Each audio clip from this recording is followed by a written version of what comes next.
گذشته و شب در پیش دارم، هرچند من هیچ شبی را بعد تو به روز ندیدم. شب آمده به تمسخر من است،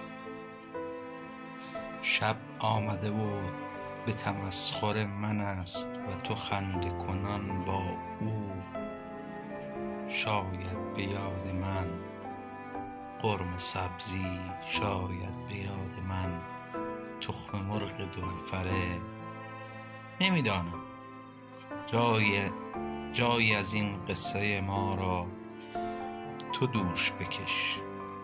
آماده شو، دفتر و قلمت را بردار، بنویس. بگو مرا نمیشناسی اصلا، ابدا.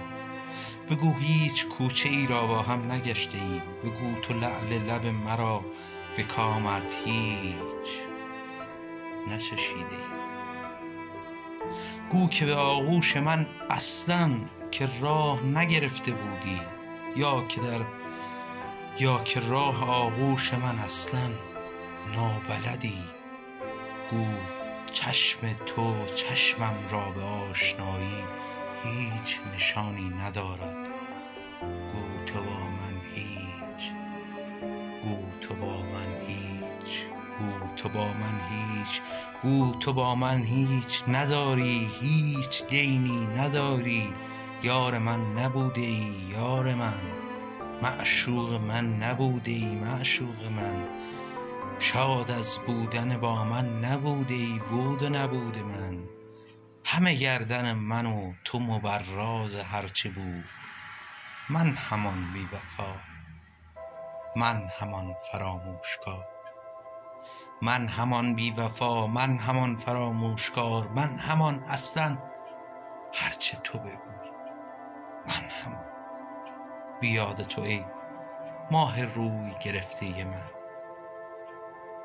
بی یاد تو ای ماه روی گرفته من. یادم هیچ یادی را به یاد ندارد، هرچه یاد است یاد آن یاری است که ز یادش رفتم. هرچه یاد هست از آن یاری است که ز یادش رفتم.